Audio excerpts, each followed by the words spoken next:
નમસ્કાર મિત્રો, સ્વાગત છે તમારું એચએનજીયુ સ્ટડી પોઈન્ટ યુટ્યુબ ચેનલના એક નવા વિડીયોમાં. તમે ધોરણ 12 પાસ કરો, બીએડ અથવા પીટીસી પાસ કરો, એના પછી પણ ટેટ ટાટ જેવી જે છે એ મુશ્કેલ પરીક્ષા પાસ કરો અને એના પછી શિક્ષકોની ભરતીની જાહેરાત જ ના થાય. જો આ વેદના તમારે સમજવી હોય તો કોઈ બીએડ અને પીટીસી અથવા તો ટેટ ટાટ પાસ ઉમેદવાર હોય એને જે છે એ પૂછી લેજો, કારણ કે એમને જે છે એ આ વેદનાનો યોગ્ય ખ્યાલ છે. એમને ખબર છે કે આ વેદના જે છે એ કેવી હોય છે.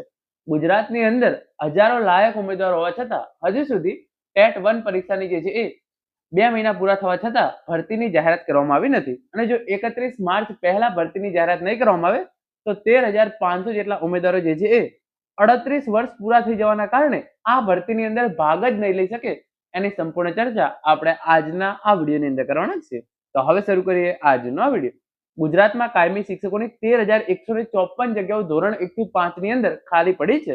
હજારો લાયક ઉમેદવારો છે, છતાં પણ શિક્ષક એટલે કે સરકાર દ્વારા જે છે એ શિક્ષકોની ભરતી કરવામાં આવતી નથી. 31 માર્ચ પહેલા ભરતીની જાહેરાત કરવામાં નહીં આવે તો 13,500 જેટલા ઉમેદવારો વય મર્યાદાના કારણે જે છે એ બહાર થઈ જશે. 10,000 જેટલા ઉમેદવારો ઓલરેડી જે છે 38 વર્ષ વટાવી ચૂક્યા છે. બાકીના 3,500 ઉમેદવારો જો 31 માર્ચ પહેલા ભરતી નહીં થાય તો એ પણ જે છે એ આ ભરતીમાંથી બહાર થઈ જશે. ટેટ પરીક્ષા પાસ કરી, બીએડ પીટીસી પાસ કરી, છતાં પણ જે છે એ ભરતી થવાના કારણે આ ઉમેદવારો જે છે એ મજબૂર બન્યા છે. આગળ તમે અલગ અલગ કિસ્સા જોઈ શકો છો. 10,000 ટેટ ઉમેદવાર 38 વર્ષની વય મર્યાદા વટાવી ગયા.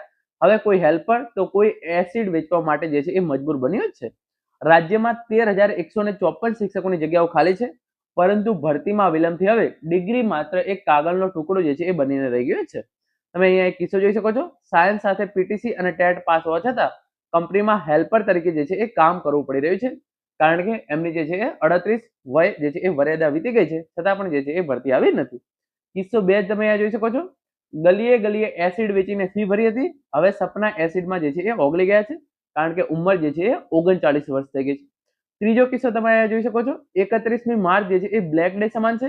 1/4/1988 જે છે એ જન્મ તારીખ છે. 1 એપ્રિલથી તેઓ માટે જે છે એ 39 વર્ષના થઈ જશે. તો એના કારણે જે છે એ 38 વર્ષ એમના જે છે એ તારીખ 1/4/2026 ના રોજ જે છે એ પૂરા થઈ જશે. 70.90% માર્ક્સ મેરિટ હોવા છતાં એઓ જે છે એ અત્યારે સામાન્ય પગારમાં સહાયક તરીકે નોકરી કરી રહ્યા છે. એટલે કે જો 31 માર્ચ પહેલા જો ભરતી નહીં થાય તો વધુ જે છે એ 3500 ઉમેદવારો જે છે એ 38 વર્ષની વય મર્યાદા જે છે એ પાર કરી દેશે. અને તમે જોઈ શકો છો ઓક્ટોબર 2025 ની સ્થિતિ 15,231 જગ્યાઓ જે છે એ શિક્ષકોની ખાલી છે. આટલી મોટી સંખ્યાની અંદર ઉમેદવારો પાસ થયા છે, છતાં પણ જે છે એ ભરતી ન કરતા આ ઉમેદવારો જે છે એ હેલ્પર, સહાયક કે નાનું મોટું કામ કરવા માટે જે છે એ મજબૂર બન્યા છે. ગુજરાતમાં શિક્ષણના મહોત્સવ અને સ્માર્ટ ક્લાસીસની વાતો વચ્ચે વરવી વાસ્તવિકતા સામે આવી છે. પ્રાથમિક શાળાઓમાં 13,154 જગ્યાઓ ખાલી હોવા છતાં 2011 થી સમયસર ભરતી ન થવાના કારણે છેલ્લા 15 વર્ષમાં 10,000 થી વધુ ટેટ પાસ ઉમેદવારો વય મર્યાદાના કારણે ભરતી પ્રક્રિયામાંથી બહાર થઈ ગયા છે. આ યુવાનોના ભવિષ્ય પર અંધકાર છવાયો છે, કારણ કે તેમની મહેનત અને ડિગ્રીઓ હવે માત્ર કાગળના ટુકડા સમાન જે છે એ બનીને રહી છે. સરકારે 2025-26માં શિક્ષક ભરતીનું કેલેન્ડર જાહેર કર્યું હતું, જે મુજબ ડિસેમ્બર 2025માં ટેટ 1 ની પરીક્ષા લેવાઈ અને જાન્યુઆરી 2026માં જેનું પરિણામ આવ્યું, જેની અંદર 10,800 જેટલા ઉમેદવારો જે છે એ પાસ થયેલા છે. આ પ્રમાણે જે છે એ અલગ અલગ ટાઈમ ટેબલ આપેલું છે. 2025 ની અંદર શિક્ષકોની મોટી ભરતી થવાની હતી, પરંતુ સરકાર દ્વારા એક પણ જે છે એ જગ્યા માટે ભરતીની જાહેરાત કરવામાં આવેલી નથી. આગળ તમે અહીંયા જોઈ શકો છો. જો કે પરિણામને 3 મહિના જેટલો સમય વીતી જવા આવ્યો છતાં હજુ સુધી ભરતી પ્રક્રિયા શરૂ કરાઈ નથી. જો આગામી 31 માર્ચ સુધી ભરતી પ્રક્રિયા જાહેર નહીં થાય તો 10,800 ઉમેદવારો જે પાસ થયા છે એમાંથી 3500 ઉમેદવારો તો જે છે એ ઓટોમેટિક બહાર થઈ જશે, કારણ કે એમને જે છે એ 38 વર્ષ પૂરા થઈ જશે. ટેટ પરીક્ષા જેવી પરીક્ષા પાસ કરવી જે છે એ બહુ જ મુશ્કેલ કામ છે. તમે એ પડાવ પાર કર્યો છે, છતાં પણ તમને જે છે એ શિક્ષકની નોકરી મળી રહી તો કેટલું જે છે એ વેદના થાય, દુઃખ થાય, એ આપણને જે છે એ વિચારીને જ આપણને પેલું લાગે. તો જે ઉમેદવાર જોડે સાથે આવું વીતતું હોય એમની કેવી હાલત હશે, તમે એમના વિશે એકવાર વિચારો.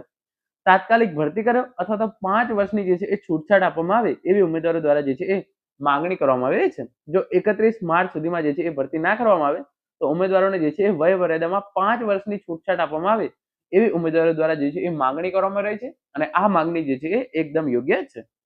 2018 થી 2023 વચ્ચે મોટો ગેપ એક પણ જે છે એ પરીક્ષા નહીં લેવાતા લાયક ઉમેદવારો જે છે એ આવી ગયા. 38 વર્ષ જે છે એ પૂરા થઈ ગયા. જાન્યુઆરી 2026 ની અંદર 2 વર્ષ એટલે કે 2 મહિના વીતી ગયા ટેટ પરીક્ષા પાસ કર્યા પછી, અને 3500 જેટલા ઉમેદવારો જે છે એ ક્યારેય ફોર્મ ભરી શકશે નહીં. અને આ તમે કિસ્સો જોઈ શકો છો. સરકાર માત્ર પરીક્ષા ફી ઉઘરાવવા માટે જે છે એ ફોર્મ ભરે છે. 42 વર્ષની વય જે છે એ ટેટ પાસ કરી છે. ઈડબ્લ્યુએસ માટે 38 વર્ષ છે. તો સરકાર મારું જે છે એ ફોર્મ સ્વીકારશે કે કેમ? તો આ પ્રમાણે તમે અહીંયા જોઈ શકો છો. મોટા પાયે જે છે એ ઉમેદવારો એવા છે કે હવે જે છે એ વય મર્યાદાના આરે આવીને ઉભા છે. જો સરકાર દ્વારા 31 માર્ચ સુધીમાં જે છે એ કાયમી શિક્ષકોની ભરતીની જાહેરાત નહીં કરવામાં આવે તો 3500 કરતા પણ જે છે એ વધારે તેજસ્વી યુવાનો યુવતીઓનું જે છે એ સપનું પૂરું થઈ શકશે નહીં. તેઓ ક્યારેય પણ શિક્ષક બની શકશે નહીં. હવે આ બાબતે સરકાર દ્વારા જલ્દીથી જલ્દીમાં નિર્ણય લેવામાં આવે એવી આપણે જે છે એ સરકારને વિનંતી કરીએ છીએ. અને thank you so much for watching.